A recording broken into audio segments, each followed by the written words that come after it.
దేవుని నామానికి మహిమ కలుగును గాక. హల్లెలూయా చెప్దామండి. మేమందరం ఇక్కడే ఉన్నాం, మా మనసు అంతా ఇక్కడే ఉంది, మేము మా శరీరం ఇక్కడే ఉంది, కానీ మనసు ఎక్కడ ఉంది అనుకుంటున్నారా? హల్లెలూయా. రైట్. దేవుని యొక్క నేను చిన్న స్టోరీ చెప్తాను, తర్వాత 4 నిమిషాలు అన్నాడు కదా, ఒక 1-2 మినిట్స్ చెప్తాను, తర్వాత 2 మినిట్స్ కూడా దేవుని యొక్క వాక్యాన్ని కృతజ్ఞతగా అవి చెల్లిద్దాం. హల్లెలూయా. ఒకానొక దినాన ఒక పెద్ద కంపెనీ వాళ్ళు జాబ్ ప్రమోట్ చేశారు, చాలా పెద్ద జాబు. కాబట్టి అక్కడ ఊర్లో తర్వాత పక్కన ఉన్నటువంటి పట్టణం వాళ్ళందరూ కూడా చాలా అదేంటిది ఆ కంపెనీ నుండి చాలా దూరం వరకు కూడా లైన్లు కట్టారనమాట. ఎందుకంటే చాలా పెద్ద జాబు, ఒక 2 జాబులే ఉన్నాయన్నమాట. కంపెనీ ఆయన ఓనర్ వచ్చేసి ఏమన్నాడంటే, ఈరోజు కాదు రేపండి అన్నారు. అందులో తెల్లవారేసరికి సగం మంది ఏమయ్యారు, సగం మంది తగ్గిపోయారు. మరలా ఉదయం నుండి మధ్యాహ్నం వరకు ఉన్నారు. సో ఆ కంపెనీలో మరలా వచ్చాడు, మధ్యాహ్నం వచ్చేసి సార్ ఈరోజు రావట్లేదు, మరలా రేపు రండి అన్నారు. ఇలాగా మరలా తెల్లవారేసరికి ఏమైందండి, సగం మంది తగ్గిపోయారు. ఇలాగా దాదాపు 10 days అలానే జరిగింది. లాస్ట్లో 2 మిగిలారు. ఏంటండి, 2 మిగిలారు. ఆయన కూడా ఇంకా మళ్ళీ రేపు రండి అనేసరికి తెల్లవారేసరికి ఎవరు వచ్చారు, ఒక్కరే వచ్చారు. ఇప్పుడు ఆ కంపెనీలో ఆయన అన్నాడు, సార్ మీరే సెలెక్ట్ అయ్యారని చెప్పేసి అన్నారు. అదేంటి సార్, ఎన్ని రోజుల నుండి దాదాపుగా 15 రోజులు అవుతుంది, రేపు రండి రేపు రండి రేపు రండి అన్నారు. లాస్ట్లో వచ్చేసరికి 2 వచ్చాము, లాస్ట్లో ఆయన రాలేదు, నేను ఒక్కనే వచ్చాను, నన్ను ఎందుకు సెలెక్ట్ చేశారని అడిగాడు. అప్పుడు ఆయన అన్నాడు, సార్ ఇది చాలా పెద్ద బట్టల కంపెనీ, దీనికి ఏం కావాలంటే ఓర్పు కావాలి. కాబట్టి ఇన్ని రోజులుగా ఎవరికి ఓర్పు ఉందని మేము పరీక్ష పెట్టాము, ఆ పరీక్షలో ఏం చేశారండి, మీరు నెగ్గారు అని చెప్పేసి అన్నాను అనమాట. తర్వాత ఆయనకు జాబ్ ఇచ్చారు, ఆ కంపెనీకి CEO చేశారు. హల్లెలూయా. సో లోక సంబంధమైనటువంటి జాబ్కే అంత ఓర్పు ఉంటే మరి దేవుని రాజ్యానికి వెళ్ళడానికి ఎంత ఓర్పు కావాలండి? చిన్న వర్షం పడటంతోనే మనం ఏం చేస్తాం, మేము HP కాలనీ నుండి వచ్చాం, వర్షం పడింది ఇంక వద్దులే అయిపోయింది అనుకున్నారు. అయినా సరే వెళ్దాము, వెళ్తే ఆశీర్వాదం. ఇందాక అన్న చెప్పాడు కదా, కృతజ్ఞత చెల్లించాలి. చూడండి ఒకసారి దేవుని యొక్క వాక్యంలో నేను ముగిస్తాను. ఒక 75వ కీర్తన మనం చదువుకుందాం. కీర్తనల గ్రంథము 75వ కీర్తన మొదటి వచనం చదవండి ఎవరైనా. Page number 400. దేవా మేము నీకు కృతజ్ఞతాస్తుతులు చెల్లించుచున్నాము, నీవు సమీపముగా నున్నావని కృతజ్ఞతాస్తుతులు చెల్లించుచున్నాము. చాలమ్మా, థ్యాంక్ యూ. చిన్న ప్రార్థన చేస్తాను. ప్రేమగల తండ్రి, పరిశుద్ధుడా, నీ గొప్పనాటి వందనాలు. మమ్మల్ని ప్రేమించి దినాన్ని బహుమానంగా ఇచ్చినారు ప్రభా. ఇప్పటి వరకు మీరు తోడుగా ఉన్నారు. భయంకరమైన వర్షము మీరు సహాయం చేస్తూ వచ్చినారు, అందుని బట్టి నీకు వందనాలు. అందుని బట్టి నీకు కృతజ్ఞతాస్తుతులు చెల్లిస్తున్నా. పాపను బట్టి చదువులో మీరు తోడుగా ఉన్నారు, అందుని బట్టి నీకు వందనాలు.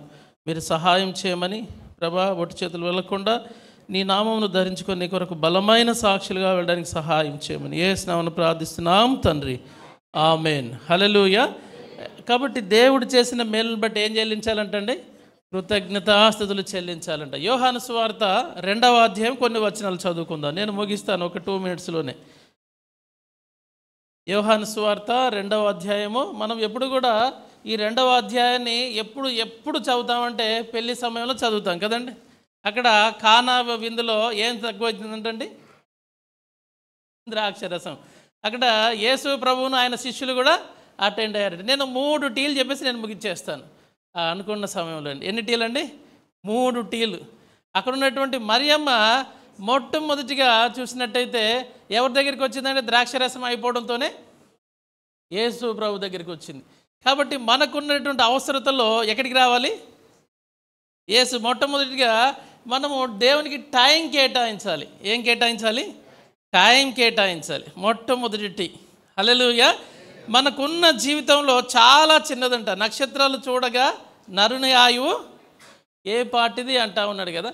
కాబట్టి ఉన్న చిన్న జీవితంలో ఎన్నో ఆలోచనలు ఉంటాయి, కానీ ఆ అన్ని ఆలోచనలు ఆయన దగ్గరికి తీసుకొచ్చి ఆయనకి టైం కేటాయిస్తే మన జీవితాన్ని దేవుడు అద్భుతంగా మారుస్తాడు. హల్లెలూయా. ఆవిడ చాలామంది ఉన్నారు, మరియమ్మ గారు అక్కడ చాలామంది ఉన్నారు, కానీ ఎవరి దగ్గరికి వస్తూ ఉంది, తన టైం కేటాయించి ఈయన దగ్గరికి వచ్చింది. హల్లెలూయా.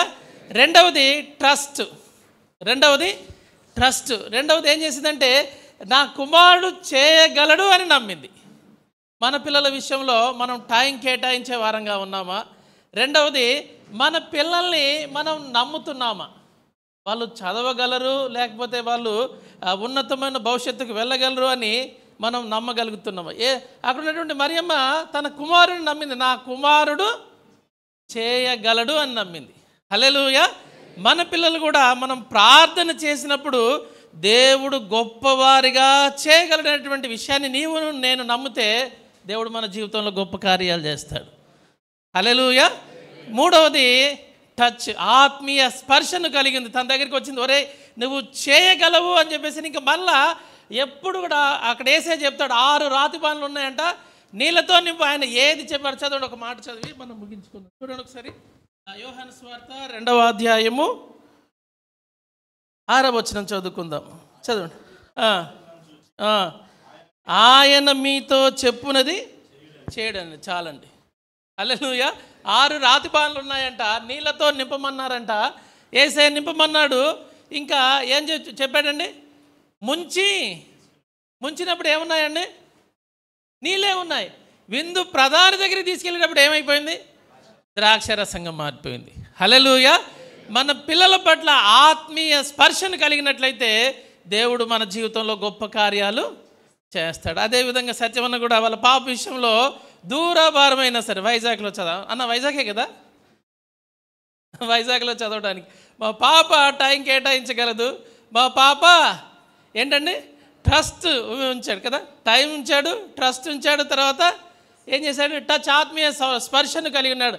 ఒడిదొడుకులు వచ్చినప్పుడు కూడా మన పిల్లల్ని చాలాసార్లు మనం ఏం చేస్తామంటే, వాడు ఓడిపోయినప్పుడు మనం కృంగ చేస్తాం. ఇంకా కూడా అప్పుడే మనం వెళ్ళి, వరే ఒకసారి కాదురా ఇంకా ముందుంది. హల్లెలూయా.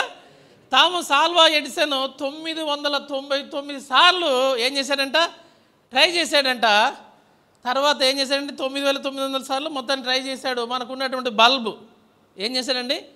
కనిపెట్టాడు. వాళ్ళ అమ్మ దగ్గరికి టీచర్ గారు లెటర్ రాసి పంపిస్తారు, అయ్యా అమ్మ మీ వాడికి మేము చదువు చెప్పలేము, కాబట్టి మీ వాడిని ఇంట్లోనే ఉండి చదువు చెప్పండి అమ్మా అని చెప్పేసి అన్నారు. మీ వాడికి అని చెప్పేసి అందులో రాస్తే మీ వాడంతా ఎవరు? మొద్దు శుద్ధనా శుద్ధ ముద్ద మేము చెప్పలేము. కానీ ఆ తల్లి ప్రార్థన చేసింది. చేసిన ప్రార్థన బట్టి దేవుడు గొప్పగా సైంటిస్ట్గా దేవుడు చేశాడు. హల్లెలూయా. కాబట్టి ఈ రోజు నుండి మన పిల్లల విషయంలో టైం కేటాయిద్దాం. రెండవది ట్రస్ట్, నమ్ముదాం. మూడవది టచ్, ఆత్మీయ స్పర్శని కలిగినట్లయితే రానున్న దినాల్లో దేవుడు గొప్ప కార్యాలను చేయాలని కోరుకుంటూ, సత్యమన్న జీవితంలో, కుటుంబంలో, సంఘంలో చేయాలని కోరుకుంటూ ఈ నా మాటలు ముగిస్తా ఉన్నాను. Thank you brother.